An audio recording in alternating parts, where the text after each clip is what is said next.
حسین مدنی رحمت الله علیه پس داخلي واقع بیانوما حسین احمد مدنی رحمت الله علیه چې کله استاد محترم محمود حسن رحمت الله علیه پچیر پاسیر ماټا پچیر کې کېل کو انګريزانو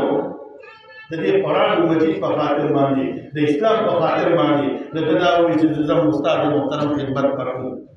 چې کله ورغی د رمضان مبارک میاشت راغله محمود حسن رحمت الله علیه وی چې پتاسو کې سو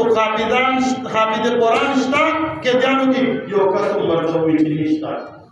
محمود حسن رحمت الله علیه ډېر خفه شو چې دا رمضان مبارک کې با د جناب محمد صلی الله علیه وسلم د سنت پاتې شي موږ په رمضان مبارک کې ختم ودی کې موږ بل جماعت ته تراویح وکړه او محمود حسن رحمت الله علیه په جړا شو چې کله دې شاګردو د استاد دا جړا ولیدله د قرآن مجید ته مټې راوړلې